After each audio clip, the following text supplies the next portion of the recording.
Hey everyone, hope you're doing great. Welcome back to my channel.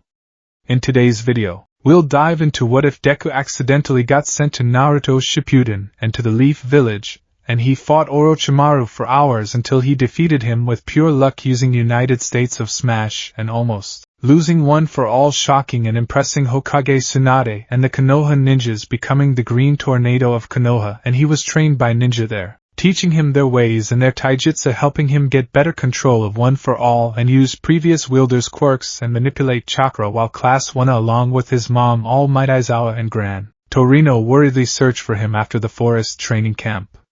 Smash that subscribe button, and be sure to peek at the description below. Let's begin. The air tasted of ash and ozone.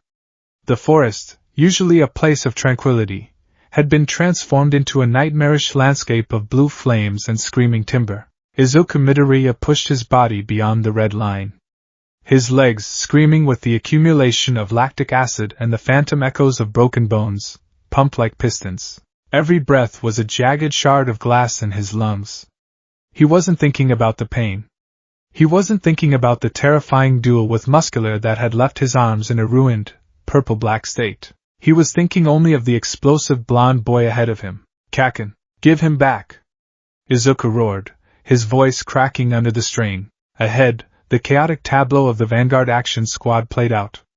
Mr. Compress, the masked magician, was fleeing, balancing on the treetops.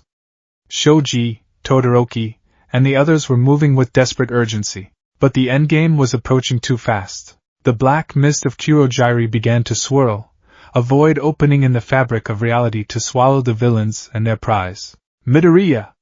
Todoroki shouted, sliding on a ramp of ice, launching an attack, but they were too far away. Izuku didn't hesitate. He couldn't. The image of Bakugo's face, prideful, angry, and terrified, was burned into his retinas. He channeled One for All. The green lightning crackled around his skin, illuminating the terror in his eyes. 5%. No, that's not enough. Just for a second, push it. He ignored the warning bells of his intuition. He ignored the structural integrity of his already shattered arms. He launched himself into the air, a green missile aimed directly at the closing warp gate. Not this time, heroes, Dabi's voice drawled from the shadows below. A stream of azure fire erupted, aimed not at Izuku, but at the warp gate itself, intending to provide cover. At the same moment, a stray blast from Oyama's naval laser, fired in blind panic from the bushes, intersected the coordinate. It was a 1 in a billion chance. A quirk interaction that should never have happened. The warp gate, usually a stable tunnel through space, reacted violently to the collision of the high-temperature cremation flames, the concentrated light of the laser, and the raw, stockpiled energy of One for All radiating from Izuku as he made contact. Kurogiri shrieked, a sound like tearing metal. The black mist didn't just swirl, it fractured. The deep purple void turned a blinding, nauseating white. The sound was deafening, a high-pitched keen that shattered the windows of the nearby lodge miles away. DKU! Bakugo's voice, muffled inside the marble, seemed to echo from a great distance. Izuku reached out, his fingers brushing the edge of the marble compress held, but then the world turned inside out. Gravity inverted. The heat of Dabi's fire vanished, replaced by a cold so absolute it burned. There was no sensation of movement. There was only the feeling of being unmade. His vision went white, then black, then a kaleidoscope of colors that the human eye wasn't designed to perceive. The sensation of One for All buzzing under his skin spiked, screaming in harmony with the dimensional tear. And then, silence. The impact was not graceful. It wasn't a heroic landing. It was a collision of meat and bone against ancient, unforgiving wood. Izuku smashed through the canopy of a tree larger than any he had ever seen in Japan. Branches as thick as steel beams snapped under his velocity. He ricocheted off a massive limb, spun uncontrollably in the air, and slammed into the loamy earth with enough force to create a small crater. Dust and dry leaves plumed into the air. For a long time, there was no movement in the crater. Just the sound of settling debris and the distant, rhythmic chirping of insects that sounded entirely foreign. Then a gasp. A wet, desperate intake of air. Izuku Midoriya coughed, tasting iron. He tried to move his right arm and was greeted by a blinding flash of white-hot agony that nearly sent him back into unconsciousness. He grit his teeth, tears pricking the corners of his eyes, and forced himself to sit up using his core strength. "Kaken?" he wheezed. "Todoroki-kun?" His voice died in the heavy air. He looked around, blinking the spots from his vision. He was in a forest, but it wasn't the beast's forest. The trees here were titans, their roots twisting out of the ground like the spines of dragons. The canopy was so dense that only slivers of moonlight pierced through, casting long, jagged shadows that seemed to dance in the periphery of his vision. But it was the feeling of the place that terrified him. The air felt thick. It wasn't humidity. It was a pressure, a heaviness that settled on his skin like a wet blanket. It felt charged, vibrant, and dangerous. Where am I? He staggered to his feet, clutching his right arm against his chest. His costume, his beloved costume Gamma, was in tatters. The iron soles were scuffed, the green fabric torn in a dozen places, revealing bruised and battered skin. He checked his pockets.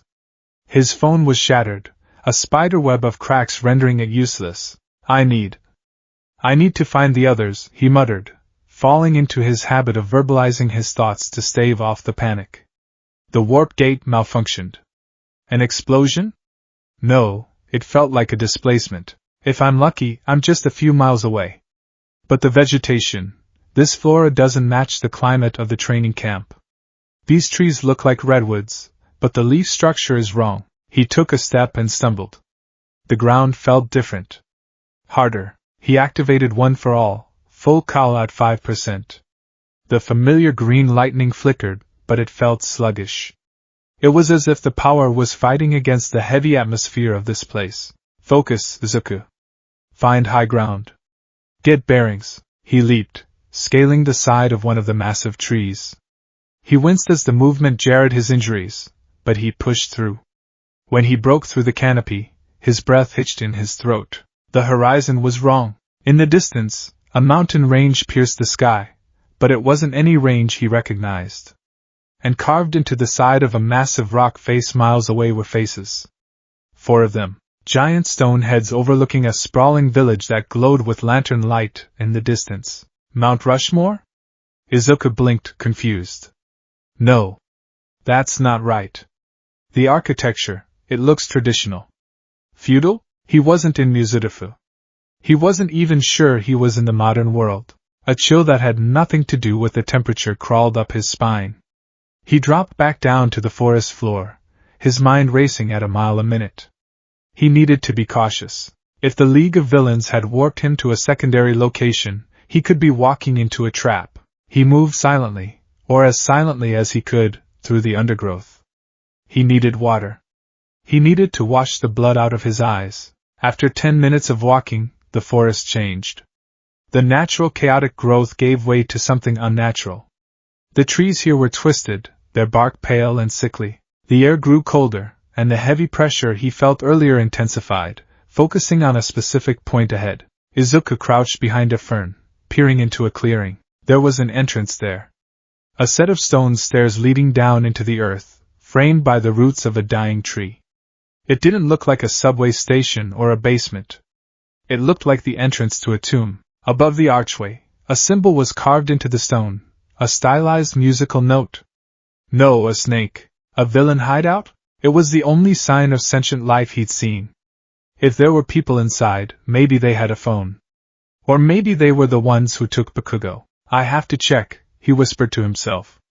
A hero doesn't turn back. He crept toward the entrance. The silence was absolute. No birds sang here. No crickets chirped. It was a zone of death. As he reached the first step, a voice slithered out of the darkness. It wasn't loud, but it carried a resonance that vibrated in Izuku's skull. I wasn't expecting guests tonight. Izuku froze. He leaped backward, putting distance between himself and the tunnel, dropping into a defensive stance despite his broken arms. Who's there? Izuku shouted. I'm a hero in training from Ye High School. Identify yourself. From the shadows of the tunnel, a figure emerged. The man, if he was a man, was tall and painfully pale. His skin looked like parchment stretched too tight over bone. He wore a beige kimono-like shirt and purple rope belt, with dark trousers, but it was his eyes that made Izuku's blood run cold. They were yellow, slit-pupilled, and lined with purple markings that stretched down to his nose. He didn't walk, he seemed to glide over the ground. Orochimaru of the Sannin tilted his head, his long black hair cascading over his shoulders. He looked at Izuku with the expression of a biologist discovering a new species of insect. "Yui High School?" Orochimaru repeated, testing the words. The language was Japanese, but the dialect felt older. Archaic. "I know of no such clan." "And you?" Orochimaru's eyes narrowed. He extended a tongue, an impossibly long, forked tongue, to taste the air. "Curious," the snake Sannin murmured. "You have no chakra. Your coils are non-existent. You are empty." Izuku frowned. "Chakra? I don't know what quirk you're talking about. Look, I don't want to fight. I just need to know where I am." "No chakra," Orochimaru continued, ignoring the boy's plea, stepping closer. "And yet, the physical energy radiating off you is staggering. It's dense. Volatile. Like a tailed beast trapped in a human skin." A sinister smile spread across Orochimaru's face. It was a smile that promised pain and dissection. "I was merely here to retrieve some old research data before the Leaf ANBU sniffed me out," Orochimaru said, his voice dropping to a purr. "But it seems fate has delivered a far more interesting specimen to my doorstep." Izuku's danger sense, not the quirk, but his raw instinct, screamed at him. Run. This man was different. He wasn't like Shigaraki, who radiated chaotic malice. He wasn't like Muscular, who radiated bloodlust. This man radiated a cold, scientific emptiness. "Stay back," Izuku warned, green lightning flaring up around him again. "Full cowl." Orochimaru's eyes widened slightly at the sight of the lightning. "Elemental release without hand signs?" "No. That is raw energy leaking from the body." "Fascinating. I said stay back." Izuku moved. He didn't want to attack, but the man had raised a hand, and killing intent washed over Izuku so heavily he felt like he was drowning. He pushed off the ground, aiming a 5% smash at the man's shoulder to incapacitate him. Smosh! His fist connected. Or rather, it connected with mud. Izuku's eyes widened as the man's body dissolved into a brown sludge upon impact. The body collapsed, splashing onto the grass. "A clone? Like ectoplasm? Too linear," a voice whispered directly into his ear. Izuku spun around, swinging a backhand, but Orochimaru was already under his guard. The pale man struck Izuku in the chest, not a punch, but a palm strike that felt like a battering ram. "Gah!" Izuku was launched backward, crashing into a tree trunk. The wind was knocked out of him. "You have speed," Orochimaru critiqued, standing perfectly still 10 meters away. "But your movements are telegraphed. You fight like a brawler, not a shinobi." "I'm a hero," Izuku wheezed, forcing himself up. Hero, Orochimaru tasted the word as if it were rotten fruit. A title for those who die young. "Let's see what is inside you, boy. I want to see how your body functions without chakra." Orochimaru brought his hands together. Snake hand shadow surge. From the sleeve of his kimono, a dozen snakes shot out, their mouths gaping wide, fangs dripping with venom. They elongated unnaturally, crossing the distance in a blink. Izuku's eyes widened. A mutant-type quirk? He jumped vertically, narrowly avoiding the snapping jaws. He kicked off the tree trunk, spinning in the air. Manchester smash! He brought his heel down on the cluster of snakes, crushing them with the force of his kick. But as soon as he landed, the ground beneath him turned to liquid, Earth-style, headhunter jutsu. "What the?" Izuku sank into the earth up to his neck instantly. The ground hardened immediately, trapping him tight. It wasn't just dirt, it felt like he had been encased in concrete. Orochimaru walked over casually, crouching down to be eye level with Izuku. "Marvelous," Orochimaru whispered, reaching out a pale hand to touch Izuku's forehead. "Your body is incredibly durable. Most normal humans would have been crushed by the pressure of the earth just now. But your skin, it's harder than it looks." "Let me go!" Izuku struggled, but he couldn't get leverage. "I wonder," Orochimaru mused, drawing a kunai from his pouch. The blade glinted in the moonlight. If I dissect you, will I find a new source of power? A way to overcome the fragility of life. He brought the knife toward Izuku's eye. Fear, cold and sharp, pierced Izuku's heart. He was going to die here. In the middle of nowhere, killed by a man who looked at him like a lab rat. He would never save Bakugo. He would never become the #1 hero. All Might's legacy would die in a hole in the ground. No, get away from me, Izuku screamed. He didn't just pull on one for all. He yanked on it. He pushed the percentage up. 10%. 15%. 20%. The ground around him began to tremble. Green electricity arced wildly, cracking the stone-hard earth. Small pebbles began to float into the air. Orochimaru paused, the kunai inches from Izuku's face. Oh, Detroit. The pressure built up in Izuku's trapped limbs. The pain was excruciating, the fibers of his muscles tearing and rebuilding instantly under the strain. Smash! He punched upward from inside the ground. The explosion of earth was spectacular. The ground shattered like glass. Izuku erupted from his prison, surrounded by a whirlwind of debris and green light. The force of the shockwave threw Orochimaru back. The Sannin actually had to skid backward, digging his sandals into the dirt to stop himself. Izuku stood in the crater he had made, panting heavily. His costume was torn further, revealing the scarred skin of his arms. His eyes glowed with an intensity that made even Orochimaru pause. I won't let you kill me, Izuku said, his voice trembling but resolute. I have people waiting for me. Orochimaru licked his lips, his eyes shining with sadistic delight. Splendid. Absolutely splendid. You are no ordinary child. Very well. I intended to leave quickly, but I think I have time to play. The Sannin bit his thumb, smearing blood across his palm. Summoning jutsu. He slammed his hand onto the ground. A puff of white smoke exploded, and from it, a massive snake, easily 50 feet long, slithered out, hissing violently. Izuku stared up at the monstrosity. A gigantification quirk? No, a summoning? Eat him, Orochimaru commanded. But leave the body intact. The giant snake lunged. Izuku didn't flinch. He couldn't afford to fear anymore. He channeled 20% throughout his whole body. The pain was constant now, a background noise to the fight. He leaped, meeting the snake head-on. He dodged the gaping maw by a fraction of an inch, grabbing the snake's scales. He swung himself around, using the creature's momentum against it. I'm sorry about this, Izuku yelled. He drove a fist into the snake's skull. The impact rippled through the giant reptile, knocking it unconscious instantly. It collapsed with a thunderous crash that shook the trees. Izuku landed on the snake's head, glaring at Orochimaru. Is that all you have? Izuku bluffed. He was running on fumes. His vision was blurring at the edges. Orochimaru chuckled, a low, dry sound. All I have? Child, I haven't even started. The Sannin's neck suddenly elongated, stretching like rubber. His head flew across the clearing, his mouth opening impossibly wide, revealing the hilt of a sword emerging from his throat. The Kusanagi blade. Izuku barely reacted in time. He threw himself backward, the blade slicing a shallow cut across his chest. The fight that followed was a blur of horror and adrenaline. For what felt like hours, they clashed.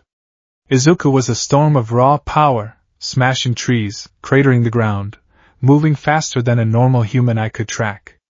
But Orochimaru was a nightmare. Every time Izuku landed a hit, Orochimaru shed his skin like a snake, emerging unharmed from the mouth of his old body.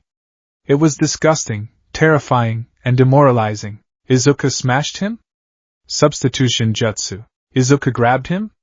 Body flicker. Izuku tried to predict him? Genjutsu. Izuku froze mid-punch, seeing All Might dead on the ground in front of him. He screamed, hesitating, only to be kicked in the ribs by the real Orochimaru. Your mind is weak, Orochimaru taunted, standing over a kneeling Izuku. You have power, yes. But you lack discipline. You lack the will to kill. Izuku gasped for air, blood dripping from his nose. His right arm was purple and useless now. His left was barely holding up. He had used 20% too many times. His bones were grinding together. I don't kill. Izuku spat out. Then you will die, Orochimaru said simply. And I will take that power of yours and make it my own. Orochimaru raised the Kusanagi blade. He wasn't playing anymore. He aimed for Izuku's heart. Time seemed to slow down. Izuku looked at the blade. He thought of his mother. He thought of Yue.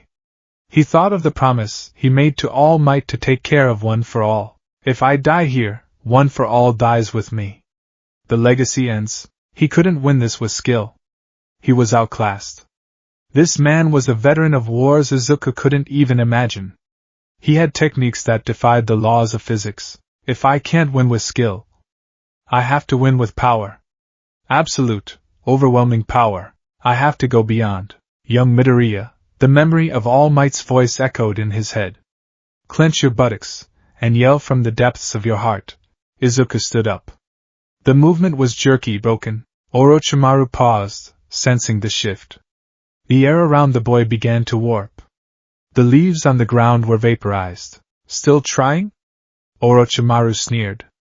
Futile. Izuku closed his eyes. He reached into the core of One for All. He didn't just tap the surface.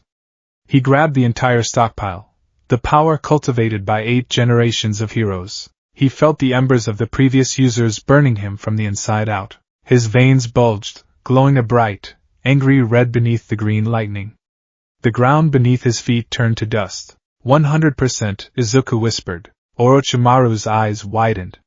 For the first time, the Sannin felt genuine fear. This wasn't just physical energy anymore. This was a cataclysm. What is this chakra? Orochimaru hissed, stepping back. Izuku opened his eyes. They were glowing white. He didn't scream. He didn't roar. He just moved. He vanished. Orochimaru didn't see him move. 1 second the boy was there, the next, Orochimaru felt a pressure on his chest that felt like a mountain falling. Izuku appeared right in front of the Sannin, his left arm pulled back. The air around the fist was compressing, turning red with heat. United, Orochimaru tried to weave a sign. Rashomon gates. 3 massive steel gates erupted from the ground to shield him. States. Izuku's fist collided with the first gate. It shattered like sugar glass. The second gate crumpled. The third gate vaporized. Of smash, the fist connected with Orochimaru's chest. There was no sound at first. Just a flash of light that turned the night into day. Then, the shockwave hit. The forest simply ceased to exist. Trees were uprooted and thrown miles away. The earth was gouged out in a massive trench. The sound was like a nuclear detonation, rolling across the landscape, shattering windows in Konoha miles away, waking every ninja in the village. Orochimaru didn't fly back. He was driven through the earth. His body, his vessel, was obliterated instantly. The sheer kinetic force stripped the flesh from his borrowed bones. Izuku stood at the epicenter, his arm raised, smoke pouring from his body. The dust cloud was massive, rising like a mushroom cloud into the sky. As the dust settled, silence returned to the forest. But it was a broken silence. In the bottom of the trench, a small white snake slithered out from under a pile of rubble. It was trembling. Orochimaru, reduced to his most base form, looked back at the boy standing on the ridge. Monster, the snake thought. That is a monster. The white snake turned and fled into the darkness, disappearing into the cracks of the earth, terrified for its life. Izuku stood alone. The lightning faded. The adrenaline crashed. He looked at his left arm. It was black. Twisted. He couldn't feel it. He couldn't feel his right arm either. Or his legs. I did it. He whispered. He swayed. In the distance, he saw lights approaching. Fast. Jumping through the trees. Villains? More of them? He tried to raise his fists, but his body refused to obey. Shadows landed around the crater. Men in masks with porcelain animal faces. Gray vests. Swords strapped to their backs. And a woman. A woman with blonde hair and pigtails and a green coat, looking at the destruction with wide, shocked eyes. By the sage. Tsunade Senju breathed, looking at the devastation that rivaled her own grandfather's power. She looked down at the trench, then up at the broken, small boy standing at the edge. Who did this? Izuku looked at her. Her presence felt safe. Like Recovery Girl, but fiercer. Are you a hero? Izuku asked, his voice barely audible. Tsunade stepped forward, her medical intuition screaming at her as she saw the state of his arms. I am the Hokage. Who are you, boy? Izuku smiled, a faint, wobbly thing. I'm Deku, he whispered. I saved everyone. His eyes rolled back in his head. He tipped forward. Catch him! Tsunade barked. An ANBU with gravity-defying silver hair moved instantly, catching the boy before he hit the ground. He's burning up, Lady Tsunade, Kakashi Hatake said, looking at the boy. His arms, the bones are pulverized. I've never seen recoil damage like this. Tsunade placed her glowing green hands on Izuku's chest. She felt the fading embers of a power she didn't understand, and a heart that was beating with a stubborn refusal to stop. He fought Orochimaru, Tsunade said, looking at the residue of the white snake slime and the shattered remains of the Rashomon gates. And he won. She looked at the devastation around them. A single punch. This child had reshaped the landscape with a single punch. Get him to the hospital, Tsunade ordered, her voice grim but laced with awe. Notify the barrier team. And keep this quiet. If the other villages learn we have a weapon like this. She looked at Izuku's unconscious face. He looked so young. So ordinary. War would start tomorrow. Kakashi nodded and vanished with the boy. Tsunade lingered for a moment, looking at the destruction one last time. She touched the ground where Izuku had stood. It was still hot. Just who are you, Deku? She murmured to the wind. The wind didn't answer. It just blew through the broken trees, carrying the scent of ozone and the promise of a storm that was just beginning. The forest was a cage of shadows and moonlight, and Izuku Midoriya was the prey. He vaulted over a massive, gnarled root, his breath hitching in his chest as a hiss cut through the air behind him. He didn't look back. He didn't need to. The air pressure shifted, a subtle displacement that his battle instincts, honed by UA and the brutality of the villain attacks, picked up instantly. He kicked off the bark of a towering redwood-like tree, spinning his body in midair just as a purple streak of energy obliterated the spot where his head had been a second ago. Wind style? Energy projection? Izuku's mind raced, his internal monologue moving almost as fast as his feet.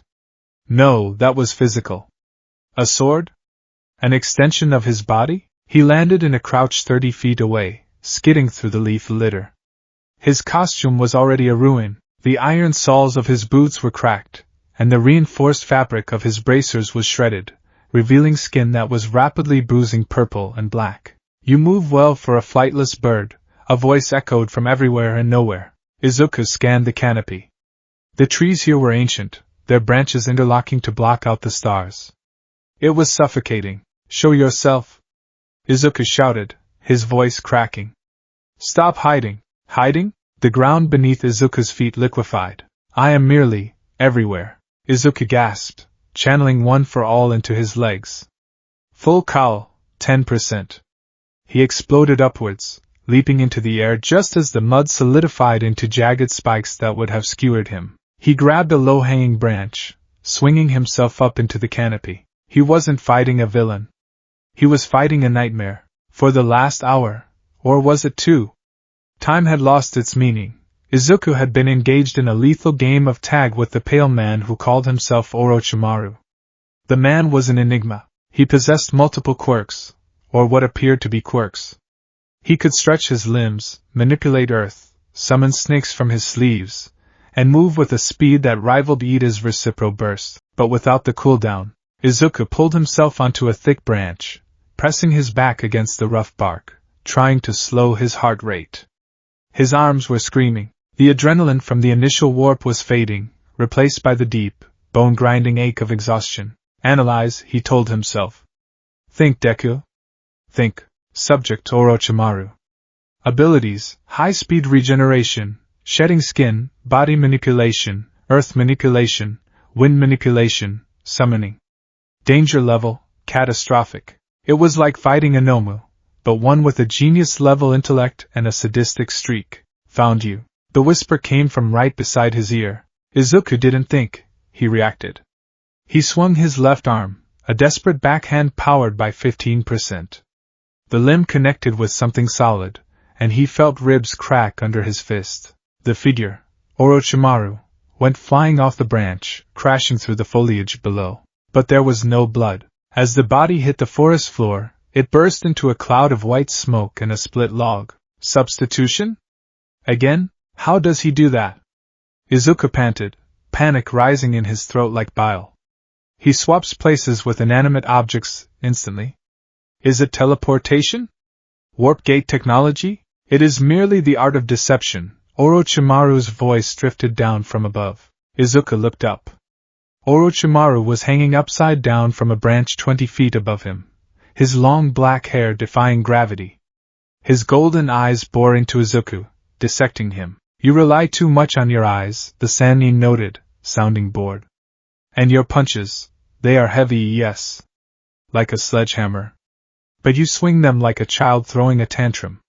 There is no intent to kill, only to repel. Orochimaru dropped. He didn't fall, he descended like a striking cobra. He drew a sword from his mouth, a sight that made Izuku's stomach churn, and slashed. Izuku crossed his arms, the iron bracers catching the blade. Sparks flew, illuminating the dark forest. The force of the blow was immense, driving Izuku down through the branch he was standing on. He fell, crashing through layers of leaves and wood, hitting the ground with a heavy thud. He rolled instantly, ignoring the flare of pain in his shoulder, and came up in a defensive stance. Orochimaru landed silently in front of him, the Kusanagi blade gleaming in the moonlight. Why won't you listen? Izuku yelled. I'm not your enemy. I just want to go home. Home? Orochimaru tilted his head. A fascinating concept. But you see, boy, you have something I want. Your body possesses a vitality I have never seen. No chakra network, yet you overflow with yang energy. If I can understand how you function, perhaps I can finally perfect my immortality. The man licked his lips, his tongue stretching unnaturally long. I am going to take you apart, Orochimaru said softly. Piece by piece, the killing intent slammed into Izuku like a physical wall. It wasn't like Stain's bloodlust, which was sharp and fanatical. This was cold. It was the vast, indifferent hunger of a predator that viewed Izuku not as a human being, but as meat. Izuku froze. For a split second, the vision of his own death flashed before his eyes, dissected on a cold stone table, his quirk stolen, his mother crying over an empty grave. Move! Orochimaru lunged, the sword aiming for Izuku's tendon. Izuku stomped the ground. Smash! The earth erupted, creating a screen of dirt. He used the cover to dash backward, putting distance between them. He needed a plan. He couldn't win a contest of skill. He had to end this with one decisive blow. But every time he hit the man, he just shed his skin or turned into mud. I need to vaporize him, Izuku realized with a grim certainty that terrified him. I have to hit him so hard he can't regenerate. But could he do that? Could he kill? If I don't, he'll kill me. And then who saves Kakin? Who saves Mom? He gritted his teeth. I have to immobilize him first. The chase resumed. For the next hour, they tore through the forest. Izuku used the environment to his advantage, smashing trees to create obstacles, using the debris as projectiles. Orochimaru seemed to be enjoying the hunt, testing Izuku's limits, herding him toward a specific location. They burst into a clearing, a rocky basin surrounded by cliff walls. A dead end. End of the line, Orochimaru said, emerging from the tree line. He sheathed his sword. I have enough data. Your stamina is failing. Your breathing is labored. Your microfractures are accumulating. Izuku stood in the center of the rocky ground, his chest heaving. Sweat dripped from his chin. His vision was blurring at the edges. The man was right. One for all was taking its toll. His body, already damaged from the training camp, was reaching its breaking point. I can still fight, Izuku rasped, raising his fists. Can you? Orochimaru bit his thumb. Rapid hand signs blurred in the air, summoning jutsu, triple Rashomon. He didn't summon the gates for defense. He summoned them to box Izuku in. 3 massive steel gates erupted from the ground in a triangle formation around Izuku, locking him in a tight, claustrophobic arena. Now, Orochimaru said, standing atop the center gate. Let us see what lies beneath that skin. He opened his mouth, and a torrent of snakes, thousands of them, poured out like a river of living sludge. They flooded the small arena, a writhing sea of fangs and venom, striking shadow snakes, infinite tide. Izuku looked at the wave of reptiles coming at him. It was a nightmare scenario. I can't dodge this. There's nowhere to go. Detroit. Smash! He punched the air directly below him. The shockwave blasted the snakes away, clearing a circle of safety, but the wave kept coming. He punched again. And again. A rhythmic bombardment of air pressure to keep the tide at bay. But he was tiring. And the snakes were endless. A large python lunged through the shockwave, sinking its fangs into Izuku's calf. Gah! Izuku screamed, ripping the snake off and crushing its head, but the venom was already in his system. A burning sensation spread up his leg. His movements grew sluggish. The venom paralyzes the nervous system, Orochimaru lectured from above. Give up. It is easier if you sleep. Izuku fell to one knee. The green lightning around him flickered and died. Is this it? He looked at his hands. They were shaking. Not from fear, but from the neurotoxin. I failed. The thought was heavier than the gravity of the planet. I failed All Might.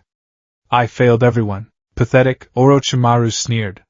He jumped down, landing amidst the snakes, which parted for him. He walked toward the kneeling boy. To think I thought you were a challenge. You are just a child playing hero. Orochimaru reached out, his hand glowing with green chakra, a medical scalpel jutsu intended to sever Izuku's hamstrings. A child. The whisper was low. Broken. Orochimaru paused. Izuku's head hung low, shadows obscuring his eyes. You're right, Izuku muttered. I am a child. I'm scared. I hurt.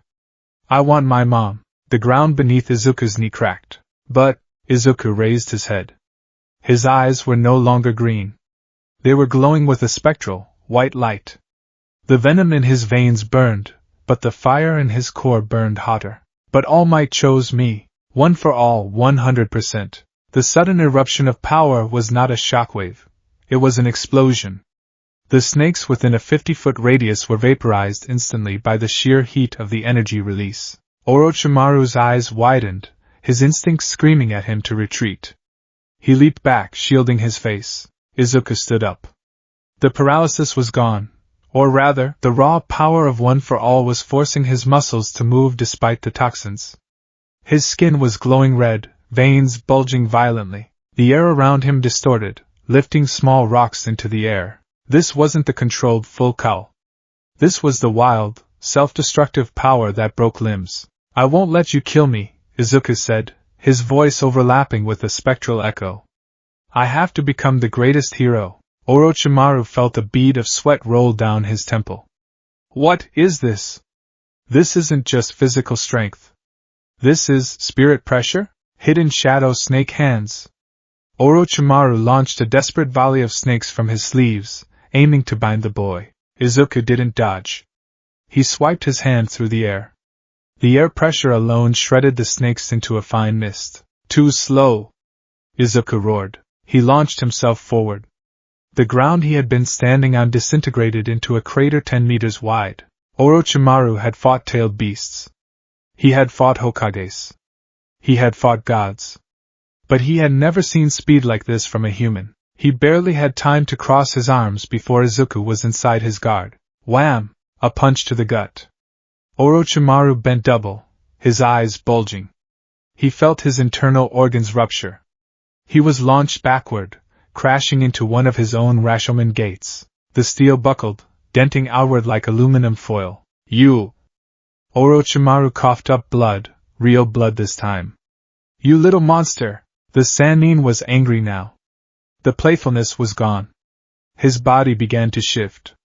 White scales erupted rapidly across his skin. He expanded, growing larger, transforming into his 8 branches form, or at least, a partial manifestation of it to handle the raw kinetic force. A massive white hydra head erupted from Orochimaru's back, snapping at Izuku. Die! Orochimaru shrieked. Izuku stood his ground. He could feel his right arm shattering. The bones were powder. He couldn't use it again. He had one arm left. One shot. He remembered the sports festival.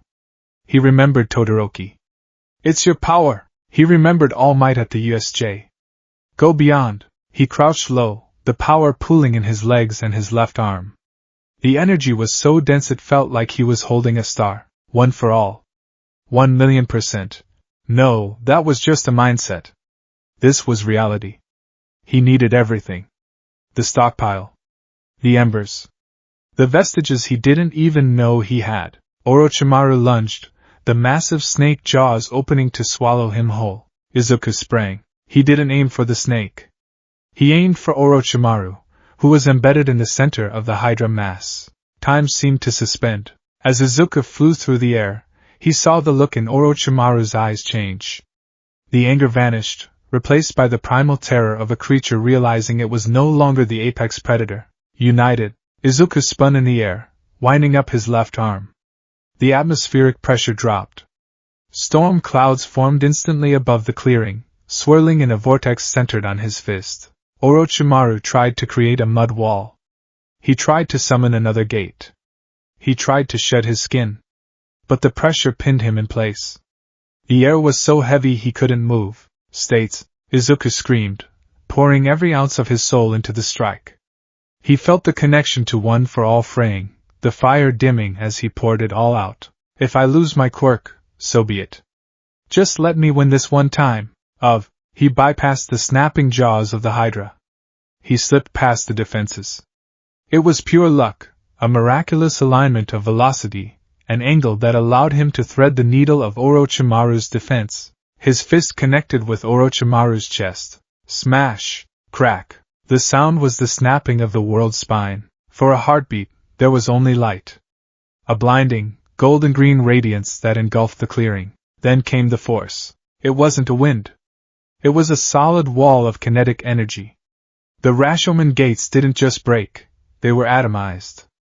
The cliff walls surrounding the basin crumbled, turning into a landslide. The ancient trees of the forest were uprooted and thrown like toothpicks into the sky. The ground beneath them liquefied, creating a shockwave that rippled out for miles. In the center of the blast, Orochimaru's body was obliterated.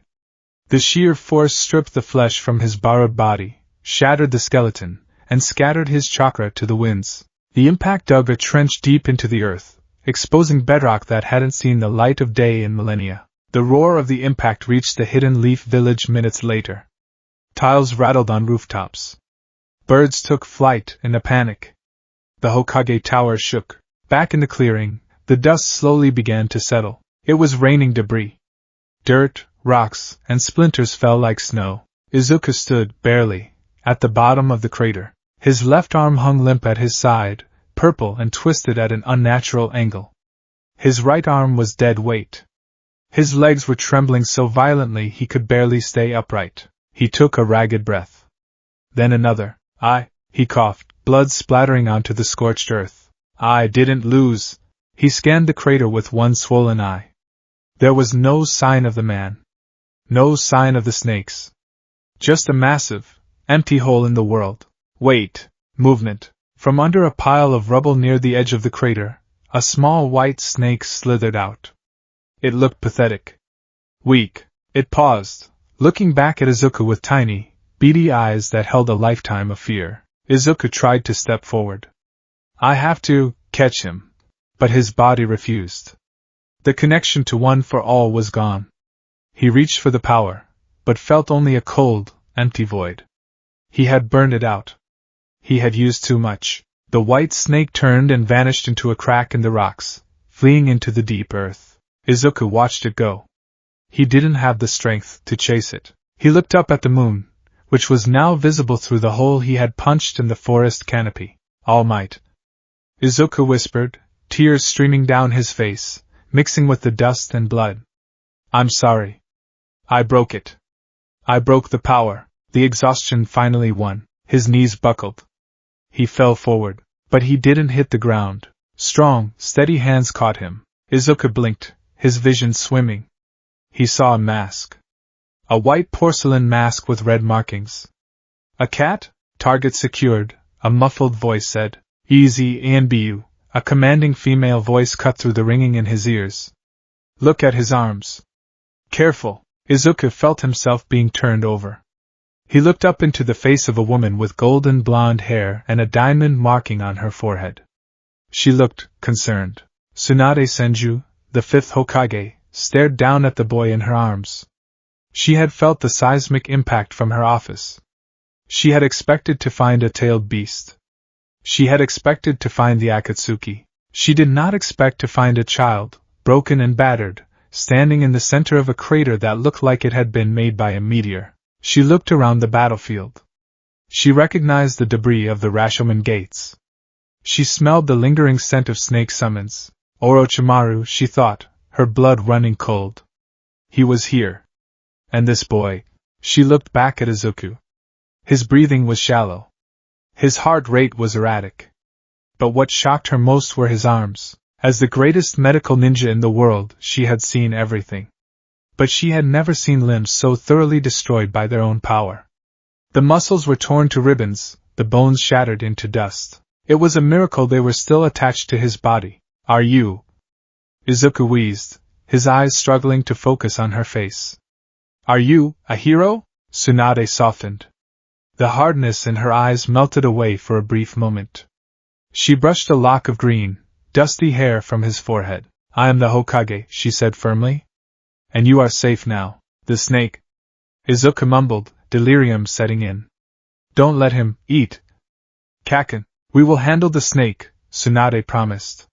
She placed her hands on his chest.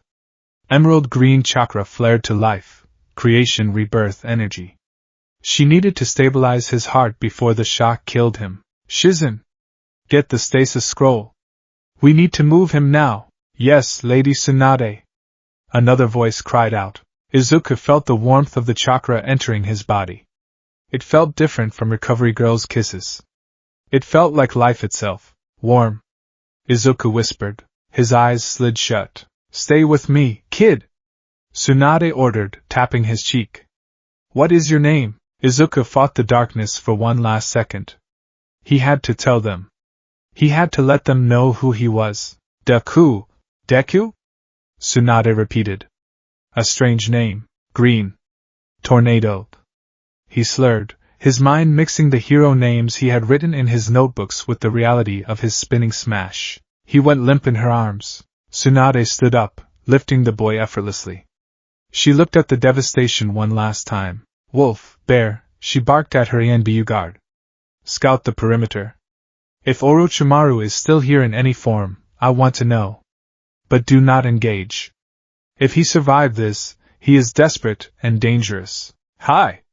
The masked ninjas vanished. Tsunade looked down at the boy again. You possess a monster's power, little one, she murmured, leaping into the trees, heading back toward the village lights. But you have a hero's heart. Let's see if Konoha can save you. The MHA sighed. Minutes later, the forest fires were finally under control. The villains had escaped. Bakugo was gone. In the clearing where the warp gate had malfunctioned, All Might stood, his skeletal form trembling with rage and despair. Midoriya. He choked out. Detective Tsukachi was kneeling on the ground, holding a device that scanned for energy signatures. All Might, Tsukachi said, his voice grim. We found traces of the boy's DNA here. And something else. What? All Might demanded. Is he dead? Tell me. No, Tsukachi said, looking at the readings with confusion. The blood pattern indicates he was sucked into the warp. But the warp, it didn't go to the villain's hideout. The coordinates were scrambled by the energy clash. Where is he then? Uraraka asked, tears streaming down her face, her arm in a sling. Where is Deku-kun? Tsukachi looked up at the starry sky. He's gone, the detective said softly. The readings say he was displaced.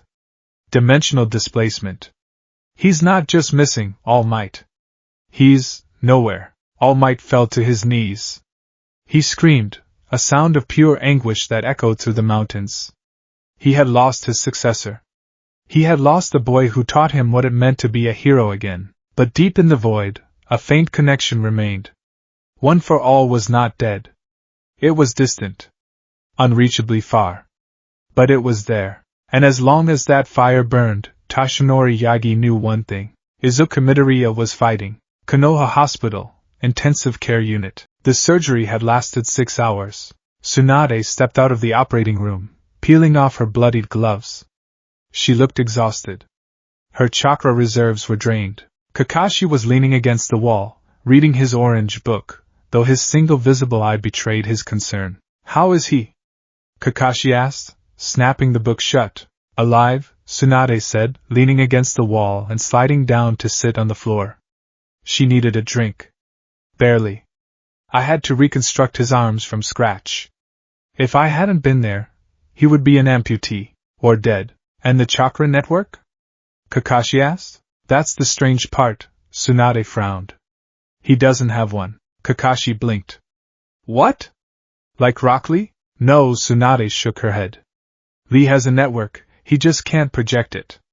This boy, his evolutionary biology is different. He has no coils. No tenketsu points. He is completely void of chakra." "Then how did he destroy a square mile of forest?" Kakashi asked. "I saw the crater, Lady Tsunade. That was raw power. That was comparable to the 8 gates." "I don't know," Tsunade admitted. "But whatever power he uses, it hurts him. It breaks him every time he uses it. It's a double-edged sword." She rubbed her temples. "He is waking up soon," Tsunade said. "Ibiki wants to interrogate him. He thinks the boy is a spy from the sound or a creation of Orochimaru." "And you?" Kakashi asked. Tsunade closed her eyes, remembering the boy's desperate plea to save his friend, and the way he protected the village from a Sannin. "I think," Tsunade said, a small smile playing on her lips, "that we just found the unluckiest, most reckless, and most powerful genin in the history of the leaf." She stood up, regaining her composure. "I will handle Ibiki. No torture. The boy is under my protection. When he wakes up, I want to talk to him. If he defeated Orochimaru, he is a hero of Konoha, whether he knows it or not." Inside the room, amidst the beeping of monitors and the smell of antiseptic, Izuku Midoriya slept. His arms were encased in heavy casts, wrapped in seals. He dreamed of home. He dreamed of All Might. And deep within his subconscious, past the door of One for All, 7 vestiges sat in a circle. The fire in the center was dim, barely a flicker. He pushed it too far. The voice of Nana Shimura echoed in the void. "He had to," the first user replied. "But now, the core is dormant. It needs time to recharge. He cannot use the power. Then how will he survive in this place?" The 5th user, Daigoro Banjo, asked. "This world, it is full of monsters." The 4th user, Haikyud Shinomori, looked at the sleeping boy's spirit. "He will have to learn," Shinomori said. "He will have to learn to fight without us. He will have to become strong on his own." Izuku shifted in his sleep, his brow furrowing. His journey as the green tornado of Konoha had just begun. The smell was the first thing to assault her senses. It wasn't the metallic tang of fresh blood. Tsunade Senju had lived in that scent for 50 years. It was the smell of burned ozone and charred meat, mixed with the sickly sweet aroma of bone marrow exposed to the air. "Scalpel," Tsunade barked. The stainless steel instrument was slapped into her palm instantly by Shizen. "Chakra scalpel active," Tsunade muttered, her voice tight with a tension she hadn't felt since the Second Great Ninja War. "Begin debridement of the right bicep." They were in the emergency operating theater beneath the Hokage monument. The room was bathed in the sterile, white light of the overhead lamps, but the atmosphere was anything but calm. 3 other medics stood around the table, their hands glowing with green mystical palm energy, trying to stabilize the boy's erratic heart rate. Tsunade looked down at the arms of the child named Deku. She had seen horrors. She had seen men torn apart by explosive tags. She had seen bodies crushed by rocks. She had seen the aftermath of tailed beast bombs.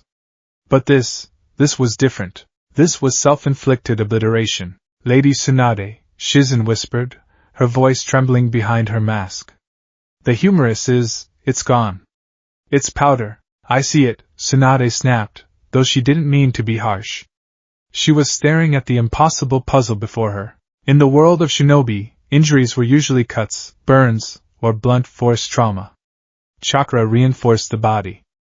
Even when a ninja broke a bone, the chakra network usually held the pieces in relative proximity. But this boy, he has no chakra network, Tsunade said aloud, the reality of it still baffling her. Shizen, confirm. Are there any coils? None, Shizen replied, scanning the boy's chest with a diagnostic jutsu. His internal structure is completely mundane. He has no tenketsu points. No pathways for chakra flow. Biologically, he is a civilian, a normal human. A normal human doesn't punch Orochimaru through a mountain, Tsunade growled. And a normal human doesn't survive this. She peeled back the ruined skin of the right arm. The muscle fibers looked like they had been put through a shredder. The bone, as Shizen noted, was pulverized. It wasn't a fracture. It was dust held together by the tension of the skin. If I were a normal doctor, Tsunade murmured, I would amputate both arms at the shoulder immediately. Gangrene would set in within the hour. There is no blood flow to the hands. Amputation? Shizen asked, horrified. He's just a child. I know, Tsunade said, her eyes narrowing. The diamond on her forehead pulsed faintly. Which is why we aren't going to be normal doctors today. She took a deep breath. She thought about the crater in the forest. She thought about the desperation in the boy's voice when he asked if she was a hero. Everyone back, Tsunade ordered. The other medics stepped away from the table. Shizen, keep the blood transfusion running.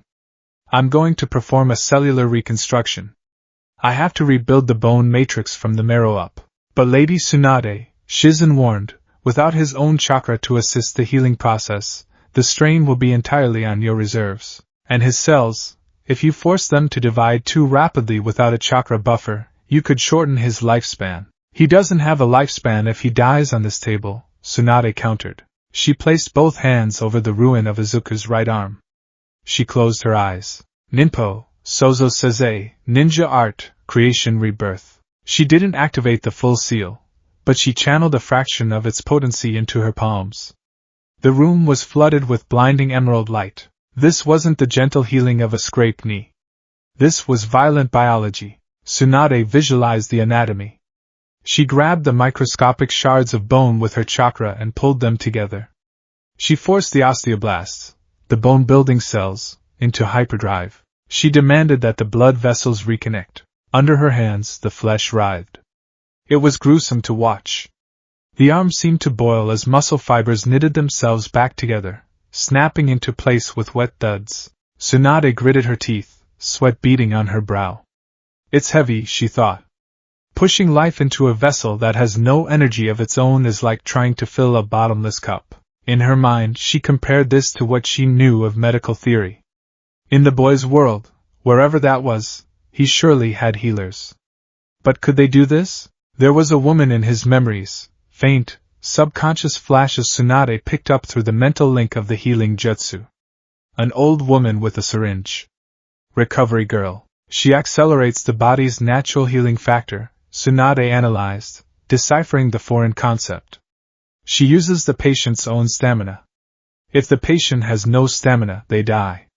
That is a passive healing quirk. Tsunade pushed harder, her chakra flaring. But this is not passive. I am not asking his body to heal. I am commanding it to rebuild. I am supplying the energy. I am the god of this operating table. Stabilizing. Shizen called out. Blood pressure rising. The tissue is pinking up. Tsunade didn't stop. She finished the right arm, the bone fusing into a solid, though scarred, mass. She moved immediately to the left. He will have scars, Tsunade said, her voice strained. Terrible scars. The skin was stretched too far. It won't look pretty. He'll have his hands, Shizen said softly. Tsunade worked for 4 more hours. She reconstructed the humerus, the radius, the ulna. She reattached tendons that had snapped like rubber bands. She flushed the toxins from his blood caused by muscle death. When she finally pulled her hands away, the green light fading, she staggered. Shizen caught her. Lady Tsunade, I'm fine. Tsunade waved her off, leaning heavily against the operating table. She looked down at her work. Izuku Midoriya lay there, breathing rhythmically. His arms were wrapped in thick bandages, immobilizing them completely. He looked small. Vulnerable. He survived the procedure, Tsunade said, wiping the sweat from her eyes. Now comes the hard part. Physical therapy? Shizen asked. No, Tsunade looked at the door where two ANBU guards were stationed. Politics. And explaining to a boy with no chakra that he just landed in a world of killers. Musudafu, Japan. 24 hours after the incident, the rain had not stopped since the training camp. It was a torrential downpour, as if the sky itself was mourning. In the waiting room of the Musudafu General Hospital, the silence was suffocating. Tenya Ida sat with his head in his hands, staring at the sterile tiled floor. Beside him, Eijiro Kirishima was squeezing a plastic water bottle so hard the plastic was turning white. Shoto Todoroki stood by the window, watching the rain, his expression unreadable, though the temperature in the room fluctuated wildly between hot and cold. They're gone, Kirishima whispered. It was the first thing anyone had said in an hour. Both of them. We don't know that, Ida said, though his voice lacked its usual robotic authority. The police said they are investigating. Bakugo was taken by the villains, Todoroki said, his voice flat. We saw it. Compress took him. And Midoriya? Kirishima shot back, his voice cracking. He jumped after him. We saw the warp gate. We saw the explosion. And now, nothing. Not a body. Not a piece of costume. Just a crater. The door to the waiting room opened. Eraserhead walked in. His arm was in a sling, and there was a bandage over his eye, but he looked more tired than injured. His usual slouch was pronounced, bearing the weight of a failure that would haunt him for the rest of his life. Sensei, Ida stood up instantly. Any news? Aizawa looked at his students. He counted them. He was missing 2. The pain of that math was sharper than any knife. The police have completed their initial sweep of the forest, Aizawa said, his voice raspy. They confirmed Bakugo Katsuki was transported to a secondary location. The tracking device Momo created, it's our only lead. And Deku? Uraraka asked from the corner, her eyes red and puffy. What about Deku? Aizawa hesitated. He was a logical man. He dealt in facts. But the facts of Izuku Midoriya's disappearance defied logic. Detective Tsukachi found traces of his DNA at the warp site, Aizawa said carefully. But the readings were anomalous. The warp gate malfunctioned. It collapsed in on itself. So he's dead? Mineta squeaked, terror in his eyes. No, Aizawa said firmly. If he were dead, there would be remains. The working theory is a dimensional displacement. He was thrown out of the warp stream. He could be anywhere. Another city. Another country. Or nowhere, Todoroki murmured. We assume he is alive, Aizawa said, his eyes flashing red for a second, silencing the room. We assume he is fighting. Because that is what he does. The police station. In a small, soundproof interrogation room, Inko Midoriya was not being interrogated. She was being comforted, but it wasn't working. She sat at the metal table, clutching a piece of burnt green fabric, a scrap of Izuku's mask found near the blast zone. She was trembling so violently the table shook. Mrs. Midoriya, All Might sat across from her. He was in his true form, a skeletal figure in an oversized yellow suit. He looked like a ghost. I cannot express how sorry I am. Inko looked up. Her eyes were wide, filled with a panic that bordered on madness. You promised, she whispered. Her voice was a broken thing. You promised you would keep him safe. You told me Yue was safe. I know. All Might bowed his head, his forehead touching the cold table. I have failed you. I have failed him. I don't want your apologies. Inko screamed, standing up and knocking her chair back. I want my son. I want Izuku. She grabbed All Might by the lapels of his suit. She was a small woman, and he was a giant, even in his weak form, but she shook him. Where is he? Can you feel him? You gave him that thing. Can you feel where he is? All Might didn't pull away. He took her grief. He deserved it. I can feel the fire, All Might said softly, tears leaking from his sunken eyes. It is faint. It is very, very far away. But it is not out. He is still there, Inko. He is still holding on. The door opened, and Detective Tsukachi entered, looking grim. Gran Torino shuffled in behind him. Tashinori, Gran Torino grunted. We need to talk. The analysis from the lab just came back. Inko froze. What is it? Tsukachi placed a file on the table. The energy signature at the blast site, Tsukachi explained. It matches a theoretical phenomenon. A wormhole. Not a warp gate like Kurogyri uses, which connects 2 points in space. This was a tear in the fabric of reality itself. What does that mean? Inko asked, her voice trembling. It means, Gran Torino said, his face serious, that the kid isn't on Earth anymore. Or at least, not our Earth. Silence descended on the room. It was a terrifying diagnosis, but Tsukachi added quickly, energy leaves a trail. If we can replicate the frequency, we might be able to find him. It will take time. We need the best minds. David Shield. Hatsum from the support course, but it's not impossible. Inko sank back into her chair, clutching the scrap of green cloth to her heart. Find him, she sobbed. Please. Just bring him home. Konoha, 3 days later. Consciousness returned to Izuku Midoriya not as a flood, but as a slow, painful tide. First, there was the smell. Antiseptic. Herbs. And something earthy, like rain on dry soil. Then the sound. The rhythmic beep, beep, beep of a heart monitor. But the tone was different from the ones in Japan. It was deeper, more mechanical. Finally, the pain. It was a dull, throbbing ache that encompassed his entire upper body. It felt like his arms were encased in lead. Izuku opened his eyes. The ceiling was white, but the texture was wrong. It wasn't acoustic tile. It was plaster. Rough, hand-troweled plaster. Vital signs normalizing, a deep, gruff voice said from the corner of the room. Subject is awake. Izuku tried to sit up. Panic flared instantly. His arms, he couldn't move his arms. He looked down. They were encased in heavy casts, wrapped in bandages with strange, squiggly writing on them. Paper seals? Where? Izuku croaked. His throat felt like sandpaper. Where is everyone? He blinked, his vision clearing. Standing at the foot of his bed was a nightmare. The man was large, wearing a black trench coat over a dark uniform. His head was covered in a bandana that hid everything but his face. But it was the face that made Izuku recoil. It was scarred, rugged, and hard as stone. Ibiki Marino, head of the Konoha torture and interrogation force, stared down at the boy. Do not attempt to move, Ibiki said. His voice was calm, commanding, and utterly terrifying. You are in the secure ward of the Konoha hospital.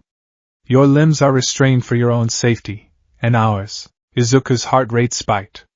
The monitor beeped faster. Konoha? Is that a villain hideout? Was I captured? Who are you? Izuku asked, his voice trembling. Where is Bakugo? Where is the League? Ibiki narrowed his eyes. He took a step closer, looming over the bed. I will ask the questions, Ibiki said. He pulled a chair over and sat down backward, resting his arms on the backrest. Let's start with the basics. Name, Midoriya. Izuku, he answered instinctively. Rank? Rank? Izuku blinked. I'm a student. Class 1A, Yue High School. Ibiki frowned. He scribbled something on a notepad. Yue High School. Never heard of it. Is it a hidden village? A mercenary group? It's a school. Izuku insisted. For heroes. Look, you have to let me go. My teachers will be looking for me. All Might will be looking for me. All Might, Ibiki repeated. Another code name? Is he your Kage? He's the #1 hero. Izuku shouted, frustration mixing with fear. Why are you asking these things? Everyone knows who All Might is. Ibiki stared at him. The man's eyes were like black holes. They absorbed all emotion. Boy, Ibiki said quietly. Nobody knows who All Might is. Just like nobody knows what Yue is. We have checked the bingo books of every nation. From the mist to the sand to the cloud. You do not exist. Izuku froze. What? Now, Ibiki leaned in, his scar twisting as he frowned. Let's talk about the forest. You destroyed 3 square kilometers of timber. You pulverized the bedrock. And yet you have no chakra, no Kekkei Genkai markers. Ibiki placed a photo on the bed. It was a grainy black and white image of the crater. Who sent you? Ibiki asked, his voice dropping to a dangerous growl. Are you a biological weapon created by Orochimaru? A sleeper agent? Or are you something else entirely? I don't know who Orochimaru is. Izuku cried out, tears pricking his eyes. I fought a villain with snakes. He tried to kill me. I just defended myself. Lies, Ibiki said flatly. Orochimaru does not leave survivors. Unless he wants them to survive.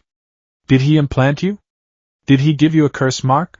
Ibiki reached out, grabbing Izuku's hospital gown to pull it down and check his neck. Don't touch me! Izuku screamed. Danger sense flared, a ghost of a sensation. Izuku tried to activate One for All, just a spark, but pain exploded in his arms so violently he cried out. Stop it, Ibiki! The voice cut through the tension like a blade. The door to the room slammed open. Tsunade Senju strode in, her green Haori billowing behind her. She looked furious. Lady Hokage, Ibiki stood up, but he didn't look apologetic. I am conducting a standard threat assessment. You are interrogating a minor who just came out of a 3-day coma, Tsunade snapped. She walked past Ibiki and stood between him and Izuku. And a minor who saved this village from a Sannin, I might add. He is an anomaly, Ibiki argued. Unknown origin. Immense destructive power. No chakra signature. He fits the profile of a spy or a biological experiment. He fits the profile of a scared child, Tsunade countered. Get out. I will handle the debriefing. Ibiki held her gaze for a long moment. Then, he nodded once. As you wish, Hokage-sama. But I will have ANBU posted at the door and window. Round the clock. Fine. Go. Ibiki gathered his notes and left, casting one last suspicious glare at Izuku. When the door clicked shut, the room felt instantly lighter. Izuku looked up at the woman. She was beautiful, but she radiated power. The diamond on her forehead, the kanji on her coat. Hokage? Izuku whispered. That means fire shadow. Like in the old pre-quirk comics? Tsunade sighed and pulled the chair around to sit properly. She looked at Izuku with tired amber eyes. Midoriya Izuku, she said softly. I am Tsunade. I am the leader of this village. And I am the doctor who put your arms back together. Izuku looked at his casts. You put them back together? They were dust, kid, Tsunade said bluntly. Whatever technique you used, it destroyed you. I had to rebuild your bone structure using my own chakra and cellular manipulation. Izuku's eyes widened. He began to mutter, his habit taking over despite the situation. Cellular manipulation, that's distinct from Recovery Girl's activation.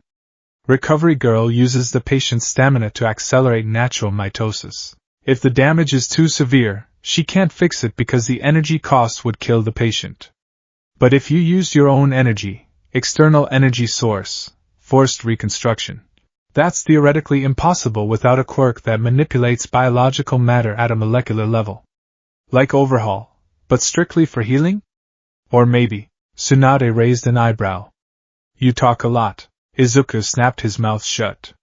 Sorry. It's fine, Tsunade smirked. It means your brain is working. Now listen to me carefully, Izuku. You are not in Japan. Izuku blinked. What? Is this China? Korea? Tsunade shook her head.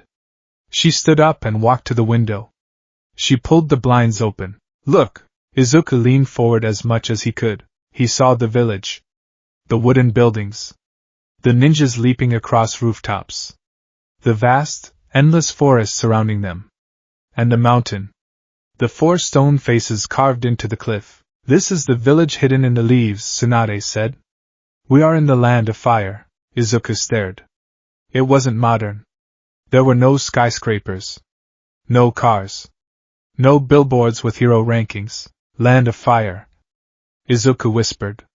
That's not a country on any map. Not on your map, perhaps, Tsunade said gently. She turned back to him. Her expression was serious. You mentioned quirks. You mentioned All Might. We have no record of these things. In this world, we use chakra. We are shinobi. The realization hit Izuku like a physical blow. The warp gate. The strange energy. The man with the snakes. The lack of technology. Izuku's breath hitched. I'm in another world. Tears welled up in his eyes. He wasn't just lost. He was gone. He might never see his mother again. He might never become a hero. Am I never going home? He sobbed. Tsunade walked over and sat on the edge of the bed. For all her legendary temper, she had a soft spot for broken things. She placed a hand on his shoulder. It was warm and heavy. I don't know, Tsunade admitted. But I know this, you defeated Orochimaru. You protected my village from a monster. In my book, that makes you a comrade. She looked him in the eye. You are not a prisoner, Izuku. You are a guest. I will help you recover. I will help you understand this power of yours. And if there is a way home, we will find it. Izuku looked at her. He saw the strength in her face. It reminded him, just a little, of All Might. But my arms. Izuku sniffled, looking at the casts. I can't use my power anymore. It hurts me too much. I'm useless. Tsunade laughed. It was a loud, boisterous sound that startled him. Useless? She grinned. Kid, you have the raw durability of a tailed beast, and the analytical mind of a Nara. Your arms are broken, yes. But they will heal. And when they do, she cracked her knuckles, I'm going to teach you how to punch without breaking your own bones. It's called taijutsu. And since you don't have chakra to rely on, you're going to have to work harder than anyone else. Izuku wiped his eyes with the back of his hand, or tried to, before remembering the cast, and awkwardly used his shoulder. Hard work. He whispered. He remembered the beach. The trash.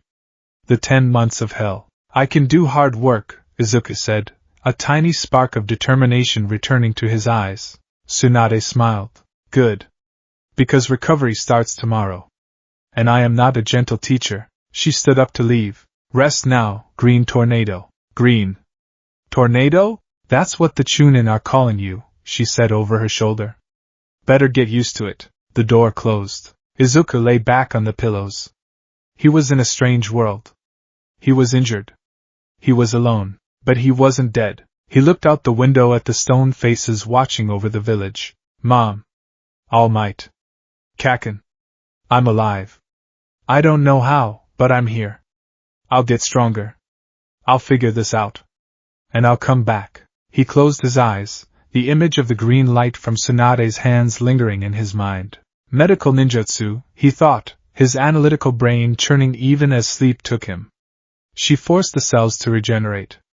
If I can learn to control my body like that, maybe I can handle 100%. For the first time in 3 days, Izuku Midoriya slept without nightmares. The dawn over Konoha was different from the dawn in Yuzurifu.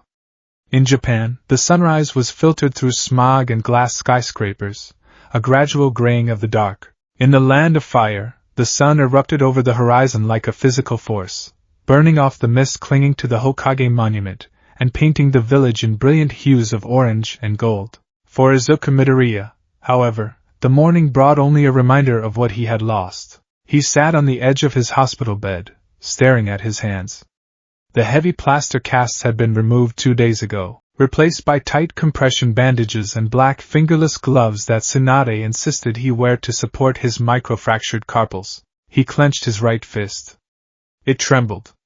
A sharp, stinging pain shot up his forearm, terminating in a dull throb at his shoulder. Weak, Izuku whispered to himself. He tried to summon the feeling of one for all. Usually, it was a roaring bonfire, a torrent of water, a universe waiting to be tapped. Now, it felt like a candle flickering in a drafty room. Every time he reached for it, his body screamed in protest, a biological alarm bell ringing, structure compromised.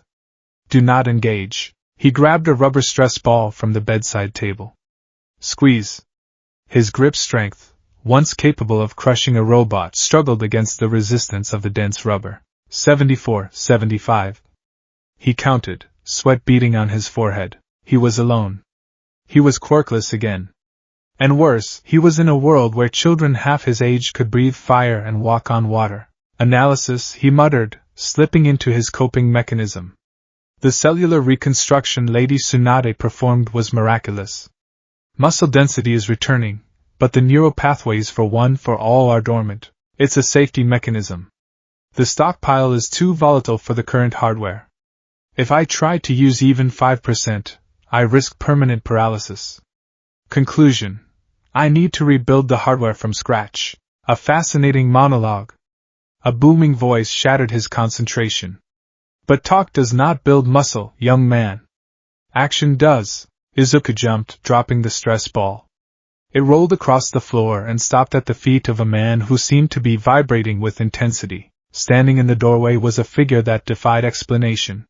He wore a skin-tight green jumpsuit, orange leg warmers, and a flak jacket. His hair was cut in a glossy black bowl shape, and his eyebrows were thick enough to be considered facial hair. Beside him stood a teenager who looked like a carbon copy, only smaller, and with bandaged arms similar to Izuku's. Izuku blinked. Who? I am the sublime green beast of prey of Konoha. The man shouted, striking a pose with one thumb up and a blindingly white grin. A literal sparkle of light seemed to ping off his teeth.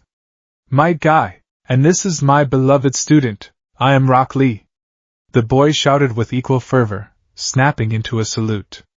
It is an honor to meet the one they call the Green Tornado. Izuku shrank back against his pillows. Green Tornado? Indeed. Guy marched into the room, his presence filling the space with an overwhelming energy. Lady Tsunade has informed us of your predicament, a warrior with immense power but a body that shatters under its weight. A spirit of fire trapped in a vessel of glass. Guy leaned in close, his face inches from Izuku's. She says you have no chakra. She says you are a medical anomaly. But when I look at you, do you know what I see? Izuku gulped. A patient? No! Guy roared, tears suddenly streaming down his face. I see the springtime of youth. I see a bud waiting to bloom into a magnificent flower of destruction. I see potential. Rock Lee nodded vigorously, also crying for some reason. Guy-sensei is right. You possess the scent of hard work, Midoriya-san. I can smell the calluses on your soul. Izuku stared at them. They were loud. They were weird. They were dressed in arguably the most unfashionable outfits he had ever seen. And yet, he looked at Rock Lee. He saw the bandages on Lee's arms. He saw the scars on his knuckles. He saw the fire in his round eyes, a fire that didn't come from a bloodline limit or a fancy jutsu. Lady Tsunade sent you? Izuku asked. She did. Guy straightened up, wiping his tears instantly. She believes that traditional rehabilitation is too slow for you. She says you need to learn how to use your body before you try to use your power again. And there are no greater experts in the art of the body than Teen Guy. Guy pointed a thumb at himself. Get dressed, young Midoriya. The hospital pajamas are comfortable, but they are the uniform of the stagnant. Today, we forge the steel. Izuku looked at his own green gym clothes folded on the chair, a replacement set Tsunade had commissioned, looking suspiciously like his old Yui track suit, but with the Leaf Village spiral on the back. He looked at Guy's extended hand. It was rough, scarred, and enormous. Okay, Izuku said, a small smile breaking through his depression. I'll do it. Training Ground 9. The location was a clearing in the forest, featuring several wooden training posts, a small stream, and a massive boulder that looked like it had been punched repeatedly. All right. Guy clapped his hands. Before we begin, we must establish a baseline. Midoriya-kun, tell me about your fighting style. Izuku stood awkwardly in his tracksuit. Well, my style is... I call it shoot style recently. I use my legs mostly, to protect my arms. But originally, I just punched things really hard. Smashing! Lee exclaimed, taking notes in a small pad. A direct application of force. But Izuku continued, looking down, every time I use my power, my quirk, it breaks me. If I go 100%, I win the fight, but I lose the war against my own body. I can control it at low percentages, like 5%, but right now, Even that feels impossible. Guy rubbed his chin. So, you are like a cannon made of wood trying to fire an iron ball. The force of the explosion destroys the barrel. Exactly, Izuku nodded. Then the solution is simple, Guy declared. We must turn the wood into titanium.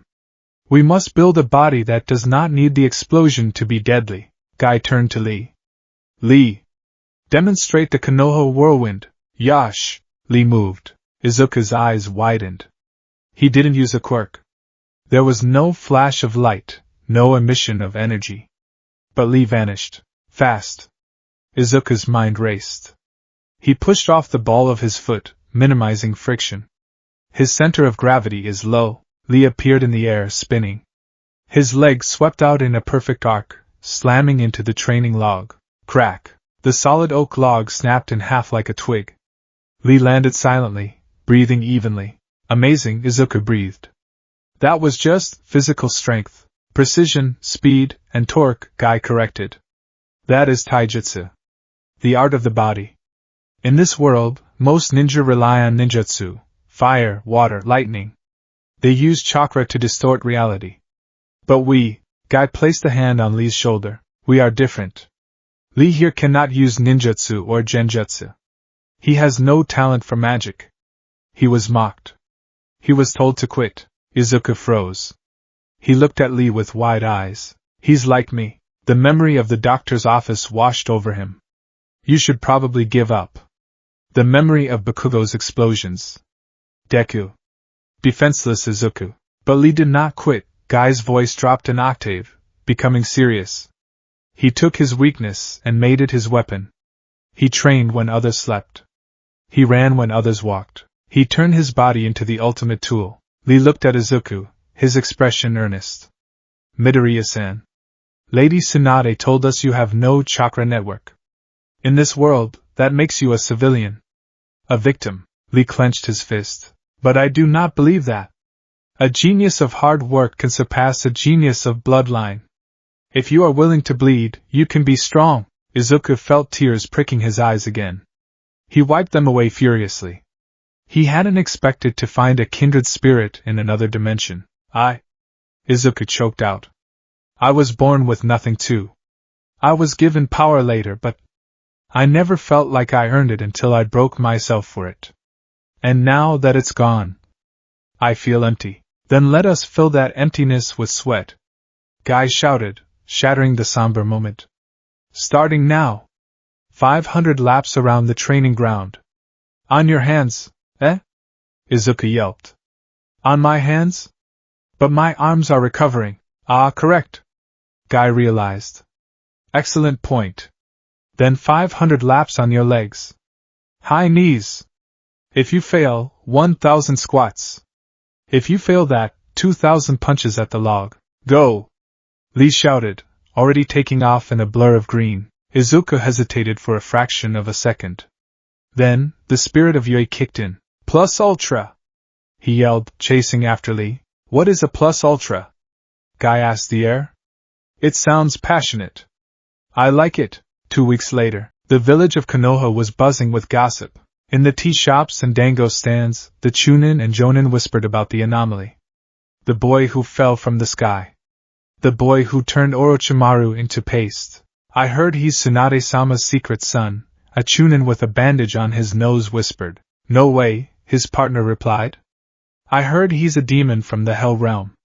That's why he has no chakra. He runs on pure malice. Malice? A Jonin with a cigarette, Asuma Sarutobi, chuckled from the next table. I saw him yesterday. He was carrying groceries for an old lady and crying because she gave him a piece of candy. The kid is about as malicious as a marshmallow. But the power, Asuma-san. The crater, power is a tool, Asuma said, exhaling smoke. It depends on who wields it. They're calling him the Green Tornado now. Fitting. Destructive, but he seems to just spin around wherever the wind takes him. Meanwhile, at the training ground, the Green Tornado was currently face down in the dirt. Get up, Midoriya! Lee shouted, doing one-armed push-ups with a boulder on his back nearby. The sun is not yet at its zenith, Izuku groaned.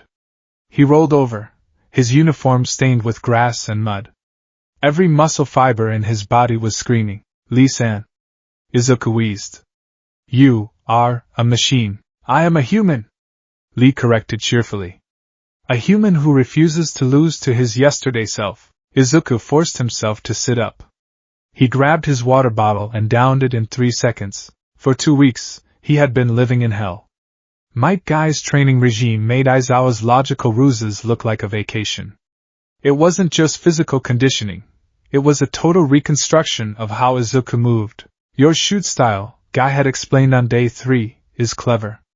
You use your legs to protect your arms. But your movements are too wide. You telegraph your kicks. In a world of Sharingans and Byakugans, a telegraphed move is a death sentence." They stripped him down to basics. Stance. Balance. Breathing. Izuku pulled out a notebook from his pocket, a new one he had bought at the village stationer. It was titled Hero Analysis for the Future, Konoha Edition, Volume 1. He flipped to the page on Lee. Subject: Rock Lee. Quirk: None, Taijutsu Specialist. Style: Strong Fist, Goken. Notes: he wears weights on his legs. Heavy ones? Estimated mass: 50 kilograms each? No, judging by the impact crater when he drops them, maybe closer to 1,000 kilograms? Physics in this world is loose. He creates sonic booms just by punching. "Lee-san," Izuku asked, catching his breath. "Can I ask you something?" Lee paused his push-ups. "Ask freely, rival. How do you keep going?" Izuku asked. "Knowing that there are people like Naruto-kun or Niji-san who have all these magical abilities. Don't you ever feel afraid that you'll hit a wall you can't punch through?" Lee sat up, the boulder sliding off his back with a heavy thud. His expression softened. "Every day," Lee admitted. "When I see Niji's gentle fist, when I see Naruto's clones, I feel fear. I feel envy." Lee stood up and walked over to a tree. He punched it. A single leaf fell. Before the leaf hit the ground, Lee had kicked it into the air, spun, and kicked it again. He kept the leaf airborne with a flurry of strikes so fast his leg was invisible. "But Guy-sensei taught me a truth," Lee said, catching the leaf. "A dropout can beat a genius with hard work. But more importantly, true strength is not about the jutsu you use. It is about having something precious to protect."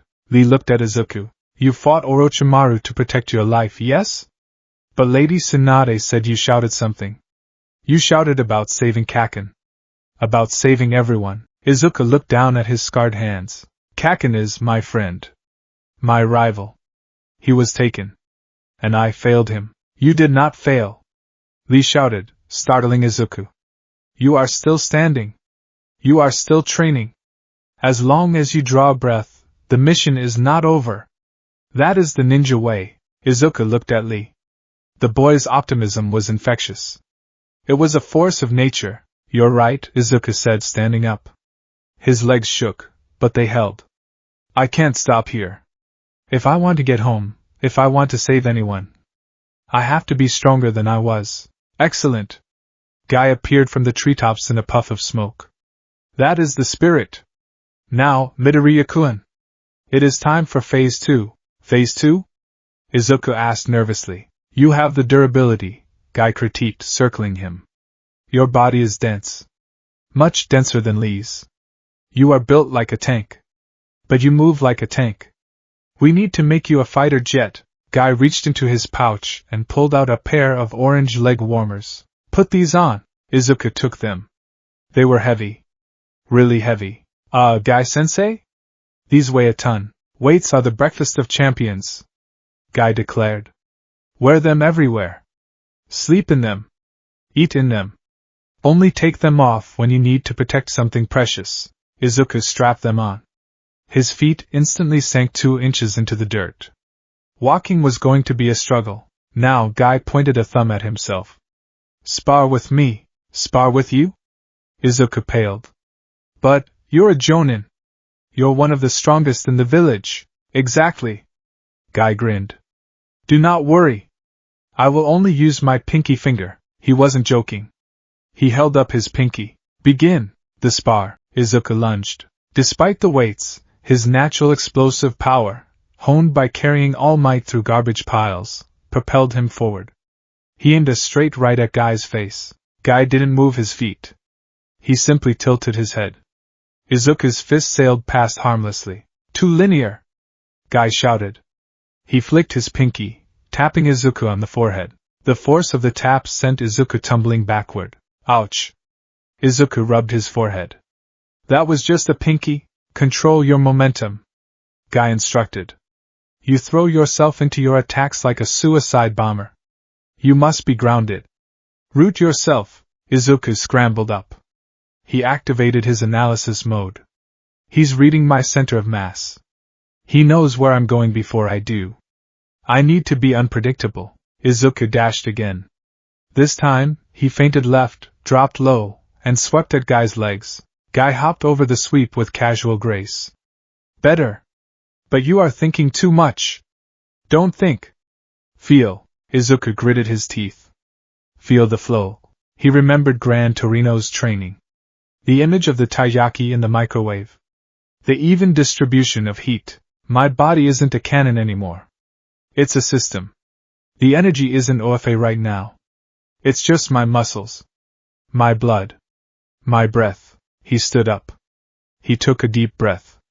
Strong fist style. He moved. He threw a punch. Guy dodged. Izuku didn't overextend. He pivoted on his heel, using the momentum of the mist to fuel a spinning back kick. Guy's eyes widened slightly. He adapted that quickly. Guy blocked the kick with his forearm, using more than his pinky. The impact made a solid thud. Good. Guy laughed. Again. For an hour they danced. Izuku was battered, bruised, and exhausted, but he was learning. He was learning how to tuck his chin. How to breathe on the impact. How to use his opponent's force against them. And for the first time in weeks, he felt the flicker of one for all. It wasn't a roar. It was a hum.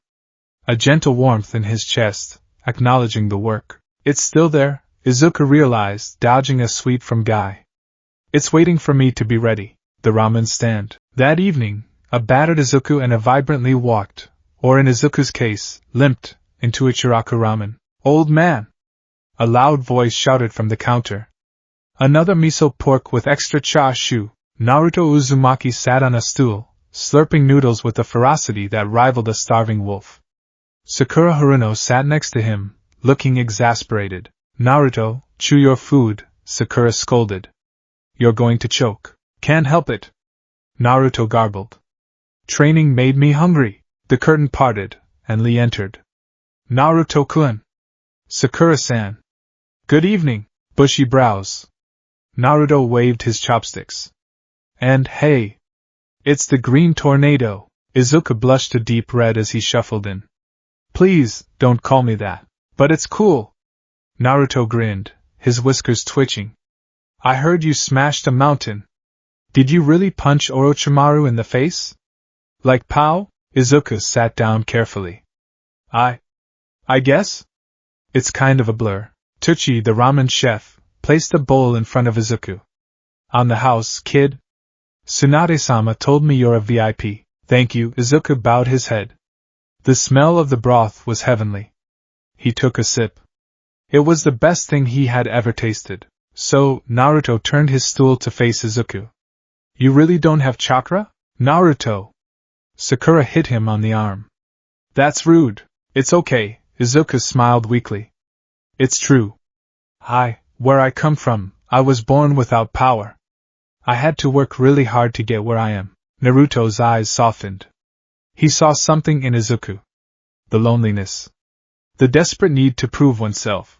I know that feeling, Naruto said, his voice unusually quiet. Everyone looked at me like I was, well, nothing. Or worse. Naruto pointed at his own chest. But I'm gonna be Hokage. And I don't care what they say. And you? Naruto slapped Izuku on the back, nearly sending him face first into his soup. You stood up to a Sannin. That makes you awesome in my book, Databeo. Izuku looked at Naruto. He felt a warmth that had nothing to do with the ramen. You want to be Hokage? Izuku asked. That's like, the #1 hero, right? Better. Naruto grinned. It's the guy who protects everyone in the village. The strongest and the coolest. I want to be a hero too, Izuku said, his grip on his chopsticks tightening. A hero who saves everyone with a smile. Then we're rivals, Naruto declared. Me, you, and bushy brows. We're gonna see who gets stronger faster. Lee stood up, tears streaming down his face again. The flame of youth burns so brightly between us. Let us do squats while we eat to celebrate. Sit down, Lee! Sakura yelled. Izuku laughed. It was a genuine laugh. For the first time since the training camp, he felt like he belonged somewhere. Konoha Hospital roof midnight. Izuku couldn't sleep. His muscles ached too much. He sat on the edge of the roof, looking out over the sleeping village. He held his notebook in his lap. He was sketching a new costume design, integrating the flak jacket Guy had promised him if he completed the training, combined with his mask. You're awake late. Izuku turned. Kakashi Hatake was sitting on the railing, reading his orange book in the dark. Kakashi-san, Izuku straightened up. I didn't hear you. That's the point, Kakashi said, turning a page. How is the training? It's intense, Izuku admitted. Guy-sensei is amazing. But I feel like I'm hitting a wall. My body is getting stronger, but I still can't access my power. I feel incomplete. Kakashi snapped the book shut. He hopped down and walked over to Izuku. You know, Kakashi said, looking at the moon. I had a student who relied entirely on his natural gifts. When he lost them, he broke. He looked at Izuku with his lone, visible eye. But you aren't breaking. You're adapting.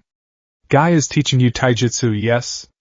But he's also teaching you something else. What? That power isn't what makes you a hero, Kakashi said. It's the will to act.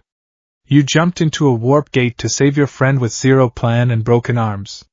That was stupid, Kakashi smiled beneath his mask. But it was also heroic. Konoha was built by idiots like you. Hashirama. Naruto. Obito. Kakashi placed a hand on Izuku's head. Don't worry about the power, Midoriya. Focus on the vessel. When the vessel is ready, the power will return. And when it does, with the foundation Guy is building, Kakashi chuckled. You might even be stronger than All Might. Izuku's eyes widened. You know about All Might? Tsunade told me, Kakashi shrugged. She trusts you. And my dogs like you. They say you smell like rain and ozone. Kakashi turned to leave. Get some sleep. Tomorrow, Guy is planning to introduce you to the gates. You'll need your energy. The gates? Izuku asked. Ask Lee, Kakashi waved. Good night, Green Tornado. Izuku watched him vanish. He looked down at his hands. He clenched them into fists. They were scarred, rough, and trembling with exhaustion. But they were strong. The vessel, Izuku whispered. He stood up and threw a punch at the empty air. It was sharp. Clean. Silent. Detroit smash. Konoha style. He grinned. He was going to be ready.